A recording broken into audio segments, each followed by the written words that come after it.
Hi everyone! Ito po ang ating merienda ngayon, ang Pancit Chami. So, ito pong Pancit Chami ay delicacy or native delicacy ng Quezon Province o ng Lucena City. So, alam natin na ang Chami po ay nagmula sa mga Chinese na namana natin. So, itong Pancit Chami, isa sa mga pinagmamalaki ng Lucena. So, ito, nagisa na tayo ng bawang at sibuyas. Nilagyan ko lang ng konting paminta, yung bawang sibuyas, and then konting manok at chorizo de Bilbao.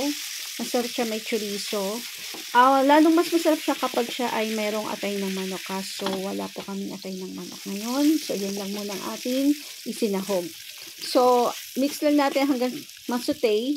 And then, lagay natin ng toyo or soy sauce. Yan. Hindi na po ako naglagay ng oyster sauce.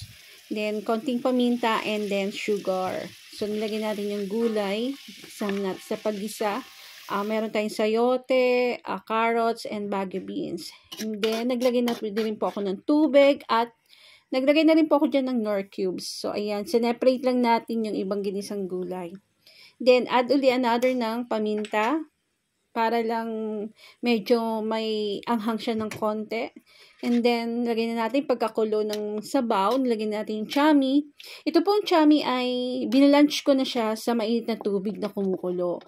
So, para mawala lang yung konting mantika niya.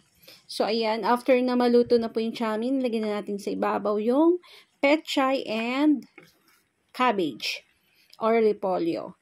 So, yan. Haluin lang natin hanggang sa maluto po siya. Mix lang po natin. And then, takloban ng konti. Then, after na maluto na po, nilagay ko na po sa ibabaw yung ating mga hiniwalay na mga gulay.